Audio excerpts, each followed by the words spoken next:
ہم یہ نہیں کہہ رہے کہ ہمارے اسلاف جیسے پوری پوری رات عبادتیں کیا کرتے تھے ایسے ہی کریں. کچھ تو عادی بنائیں اپنے آپ کو اللہ کے سامنے رونے ہونے کا, کچھ تو اللہ کا نام لینے کا اپنے زبان کو عادی بنائیں. جو تبلیغ والے تسبیحات بیان کرتے ہیں, جو صحیح احادیث سے ثابت ہے کہ 100 مرتبہ صبح لا الہ الا اللہ وحدہ لا شریک لہ لہ الملک ولہ الحمد وہو علی کل شیء قدیر, اور بعض روایت میں یحیی و یمیت وہو حی لا یموت. یہ حدیث میں تبلیغ والے تو تیسرا کلمہ بتاتے ہیں, یہ کلمات حدیث میں آتے ہیں. آپ صلی اللہ علیہ وسلم نے ارشاد فرمایا جس نے 100 دفعہ یہ کلمہ پڑھا اس سے زیادہ نیکیاں پورے دن میں کوئی شخص نہیں کما سکتا سوائے اس کے جو اس سے بھی زیادہ مرتبہ پڑھے.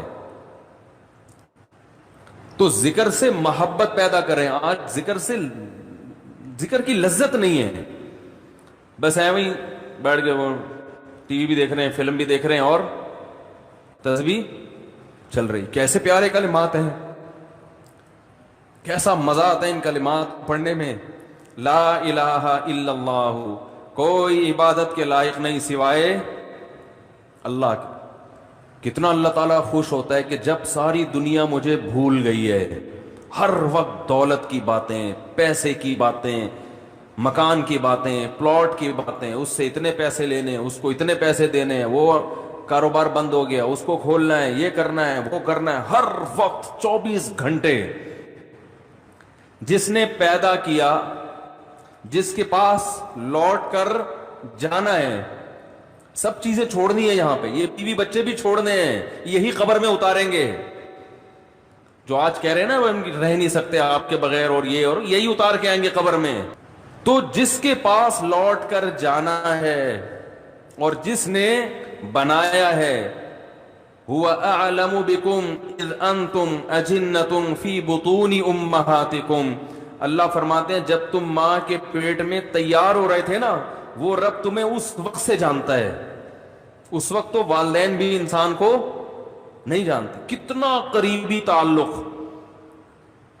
ہر ایک کا تذکرہ زبان سے کرے گا, نہیں کرے گا جو سب سے زیادہ قریب ہے اس کا تذکرہ نہیں کرے گا. اور اگر اللہ کا ذکر کرے گا بھی تو کسی نے کوئی وظیفہ بتایا ہوگا جن بھگانے کے لیے, دکان کھلوانے کے لیے, کاروبار کھلوانے کے لیے, بچے کی شادی نہیں ہو رہی, اپنی نہیں ہو رہی ہے تو پچھتا رہا ہے, اس کو بھگانے کے لیے, ہو گئی ہے تو بچے نہیں پیدا ہو رہے, ہو گئے تو وہ چترول لگا رہے ہیں ان کو سیدھا کرنے کے لیے, اللہ کو خوش کرنے کے لیے, اللہ کی محبت میں اللہ کا نام لذت سے لینے کے لیے کہ مجھے بس اس سے محبت ہے, اس کا نام لینے میں مجھے مزہ آتا ہے. اس نیت سے ذکر کرنے والے مارکیٹ میں بہت شارٹ ملیں گے آپ کو, بہت کم لوگ ملیں گے. کوئی بیٹھا ہو نا صبح اللہ اللہ کر رہا ہو, کیوں کر رہے ہو, وہ جی فلاں پیر صاحب نے بتایا تھا, وہ فلاں پیر صاحب نے کہا تھا یہ کرو گے تو یہ والا کام ہو جائے گا. او بھائی اللہ نے پیدا کیا ہے, جیسے دنیا کا تذکرہ کرتے ہو بغیر ضرورت کے کرتے ہو نا. خواتین جب آپس میں ملتی ہیں دوسرے کا لباس دیکھتی ہیں, بہن کہاں سے خریدا, کتنے کا خریدا, ضرورت ہوتی ہے, حالانکہ جیب میں ایک پیسہ بھی نہیں ہوتا خریدنے کا. لیکن محبت جس چیز سے ہوتی ہے اس کا تذکرہ کرنے میں انسان کو, بولو نا بھائی, مزہ آتا ہے. مرد جب آپس میں بیٹھتے ہیں تنخواہ پوچھ رہے ہوتے ہیں, کیسا چل رہا ہے بزنس, کیا ہو رہا ہے, کتنا پروفٹ ہوا. جس چیز سے محبت ہے انسان کو اس کا نام لینے میں مزہ آتا ہے. یہ مزہ اللہ کا نام لینے میں بھی پیدا کر لیا جائے اپنے دل میں, تو وہی کیفیت ہوگی کہ دم رکا سمجھو اگر دم بھر بھی یہ ساغر رکا. میرا دور زندگی ہے جو یہ جو دور جام ہے. حضرت فرمایا کرتے تھے, ہمارے حضرت جب بیان کرتے نا اور اللہ کی محبت میں کبھی کوئی شعر سنا دیا تو پورا موضوع ان کا چینج ہو جاتا تھا. جیسے میں شادیوں پہ آتا ہوں نا اگر, تو پورا موضوع میرا کیا ہو جاتا ہے, ارے جہنم کی بات چل رہی ہو, وہاں کی ہولناکیاں چل رہی ہوں, سانپ بچھو, اور کسی نے شادی کی بات کر لی تو ہمارا پورا ٹاپک چینج ہو جاتا ہے نا. تو ہمارے حضرت کا جب بیان ہوتا تھا کہیں سے اللہ کی محبت کا کوئی تذکرہ آ گیا, اللہ کی نعمتوں کا, پورا بیان چینج.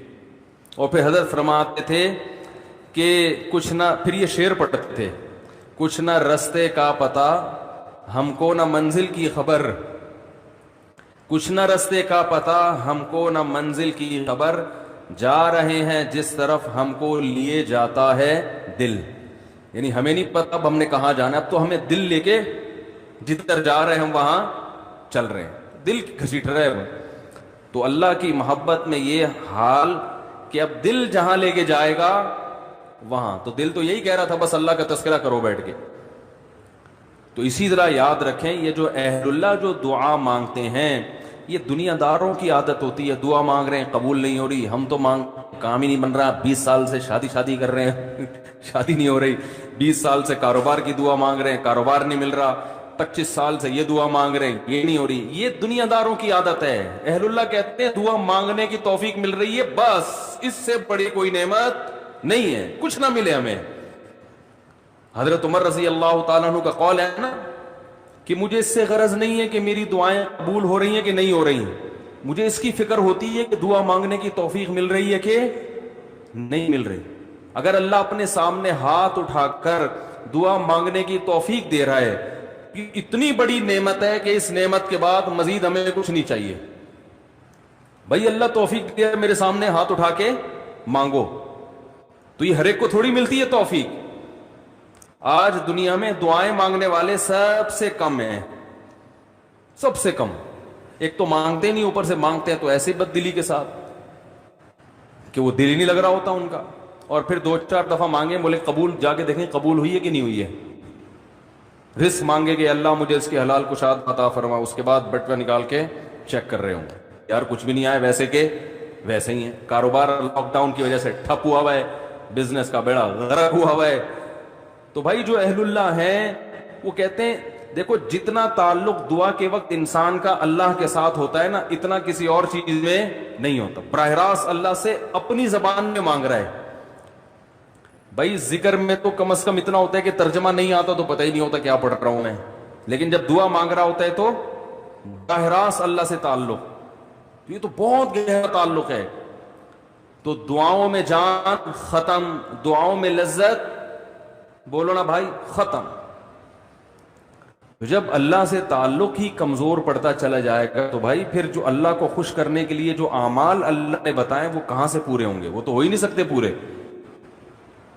تو اس لیے ذکر اللہ کو ہلکا نہیں سمجھنا چاہیے. میں وہ ترجمہ بتا رہا تھا کہ چوتھے کلمے کا لا الہ الا اللہ, کوئی عبادت کے لائق نہیں سوائے اس اللہ کے, لہ الملک, اسی کے لیے بادشاہی ہے, وَلَهُ الْحَمْدُ, تعریف صرف اسی کے لیے.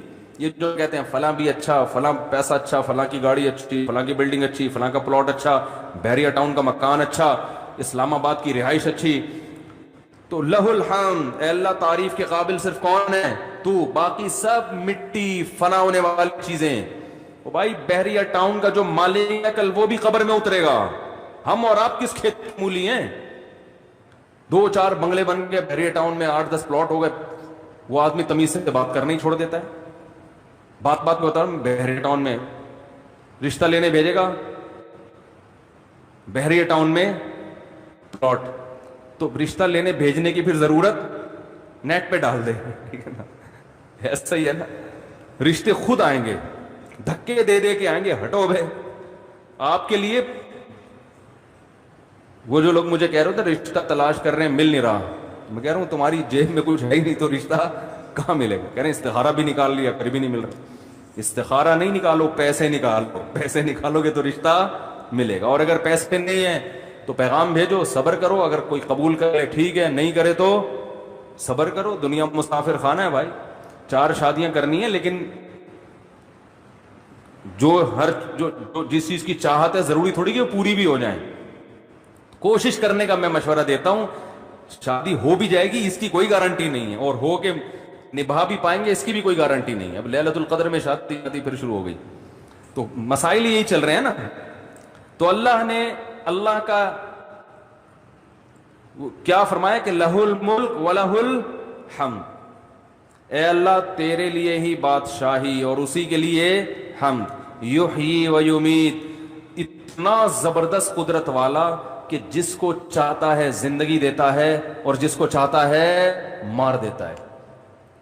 حیات بھی ہماری مرضی سے نہیں, پانی میں انسان بنا کے ماں کے پیٹ سے باہر نکال دیتا ہے. یہ زندگی ہے, ہم اپنی مرضی سے بنے ہیں. اور ایسے تصرف جانے کا ارادہ ہوگا نہیں لیکن اللہ لے جائے گا. کیسی ایڑیاں رگڑو, یہ جتنے لوگ دنیا سے گئے ہیں یہ اپنی مرضی سے تھوڑی ہیں. کیسے بڑے بڑے وڈیرے ہوتے ہیں, کیسے بڑے بڑے پاورفل طاقتور لوگ ہوتے ہیں, دنیا ان کے اشاروں پہ چلتی ہے. لیکن جب جانے کا وقت آتا ہے پوری ایڑی چوٹی کا زور لگا لیتے ہیں, مگر موت اپنے شکنجے گاڑ لیتی ہے, چھوڑتی نہیں ہے نا موت. کیسا پٹکتی ہے موت. اب یہ جو کرونا وائرس سے اتنے لوگ مر گئے, کسی کو پتا تھا کہ مریں گے؟ ان کو اندازہ تھا پہلے سے؟ تو یحیی و یمیت, انسان اللہ کی تعریف میں الکلمات کہتے ہیں, اللہ وہی ہے حیات دیتا ہے اور وہی زندگی دیتا ہے.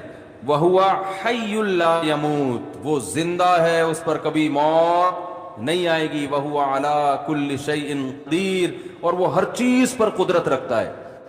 تو یہ کلمات 100 دفعہ ترجمہ سوچ کے, مفہوم سوچ کے, صرف اللہ کو خوش کرنے کے لیے, اس نیت سے کہ اللہ کی محبت کی چنگاری ہمارے دل میں پیدا ہو جائے.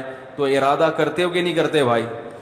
زندگی بھر معمول بناؤ, 100 دفعہ صبح, 100 دفعہ شام.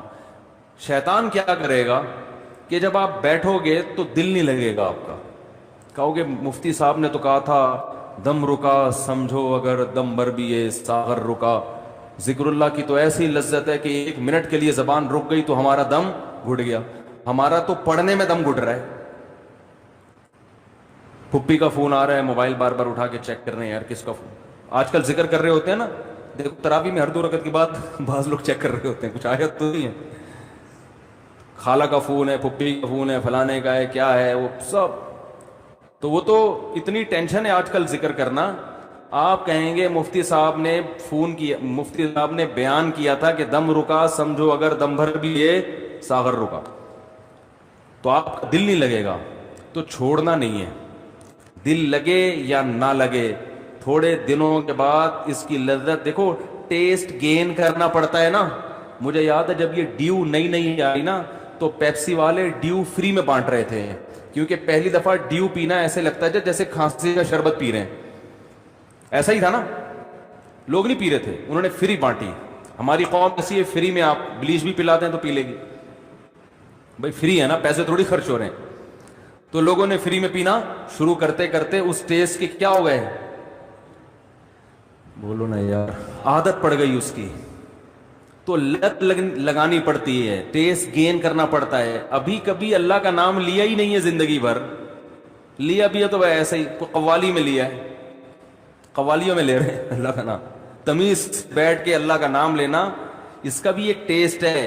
کیونکہ غلط چیزوں کا ٹیسٹ اتنا زیادہ, دیکھو جو ڈبے کے دودھ کے عادی ہوتے ہیں نا بچے, ان کو آپ بھینس کا خالص دودھ پلاؤ الٹی کر دیں گے, وہ ان کو اس میں سے بدبو آ رہی ہوتی ہے. حالانکہ وہ بدبو نہیں بلکہ خوشبو ہوتی ہے. بھینس کے دودھ میں بدبو ہوتی ہے, خوشبو ہوتی ہے, خوشبو ہے.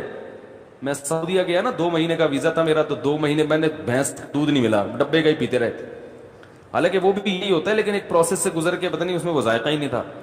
جب میں یہاں آیا کچن میں جاتے ہی میں نے جیسے ہی دودھ کی دیگچی کا ڈھکن ہٹایا ہے, جو خوشبو کے جھونکے آئے ہیں, میں نے کہا یار کیسا پیارا دودھ ہمیں اللہ نے دیا ہے. فوراً گلاس بھر کے پیا, اتنا ذائقے والا دودھ ہے یہ.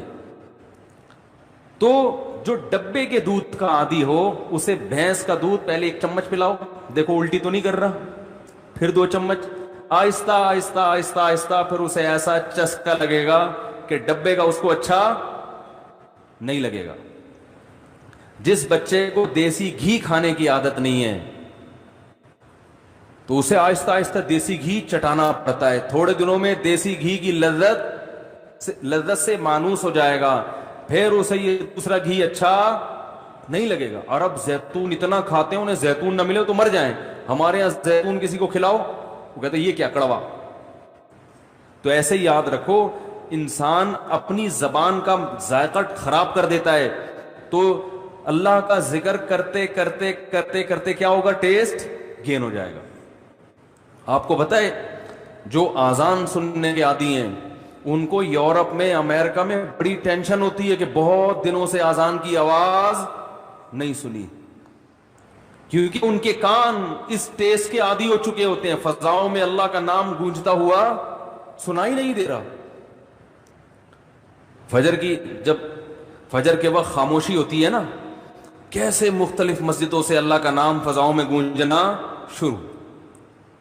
ادھر سے آواز آتی اللہ اکبر اللہ اکبر, ادھر سے آواز آتی اللہ اکبر اللہ اکبر, ادھر سے آواز آتی ہے. ہم اس ٹیس کے عادی ہو چکے ہیں. ہمیں یہ آواز اگر نہ آئے تو ہماری طبیعت میں بے سکونی ہوتی ہے. ہمارے کزن ایک امریکہ میں ویڈیو کال پہ بات کر رہا تھا ان سے اسکائپ پہ, تو میرا گھر تو مسجد کے بالکل اوپر ہے, اذان کی آواز بہت تیز آتی ہے الحمدللہ. تو میں جب بات کر رہا تھا, بات کرتے کرتے عشاء کی اذان ہو گئی, تو وہ اذان کی آواز ان کو کہہ رہے آج میں نے 10 سال کے بعد براہ راست اذان کی آواز سنی ہے. ان کو سکون مل رہا تھا.